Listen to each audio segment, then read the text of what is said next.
High guys, welcome to my channel. So आजचा दिवस खूप स्पेशल आहे कारण आज आले आहेत गणपती बाप्पा आणि माझी फ्रेंड आहे जिने मला घरी बोलवलं आहे. गणपती आहे तिच्या घरी.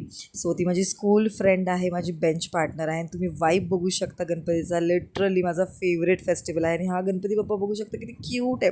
त्यानंतर खेटो आली आणि पहिले मला न भेटता माझ्या पोराला उचलून घेतलं. बोलते तुला कोण भेटायला आली? मी तर चेरीला भेटायला आली आहे. सो ही आहे सुष्मिता, माझी फ्रेंड जी मी बोलली. तिला मी लाडाने खेटो मोटो अशी म्हणते, पण ती आता सध्या मोठी राहिली नाही, बारीक झाली आहे बिचारी.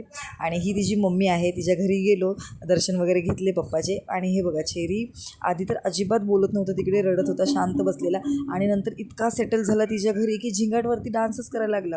आणि ते माझी मुलगी आणि तिची मुलगी इतकी छान रमलेलं आहे. आम्ही लहानाचे मोठे झालो एकत्र आणि आता आमची पोरं खेळतात. त्यानंतर मी रोहितला घरी बोलवलं होतं कारण मला घेऊन जायचं होतं आजीच्या घरी. पण खेटोकडे पण खूप पाहुणे होते, पण जास्त काही बोलायला भेटले नाही. पण जितका टाईम स्पेंड केला खूप छान वाटलं कारण आम्ही खूप वर्षांनी भेटलो होतो. थँक्यू खेटो मला इन्व्हाइट केल्याबद्दल. आणि ती बेंगॉली आहे पण तिला मराठी खूप छान कळतं. सो त्यानंतर चेरीला तिने बाय केलं आणि चेरीने पण मावशीला मस्त किसी करून बाय केलं. त्यानंतर मी निघाली घरी जाण्यासाठी. मग थोडा वेळ माझ्या आजीकडे गेली, पण मी काही रेकॉर्ड नाही केलं. आणि मग तिकडून मला भावाने सोडलं माझ्या घरी. सो आजचा दिवस खूप सुंदर होता. खूप वर्षानंतर तिला भेटली आणि खूप छान वाटत होतं मला.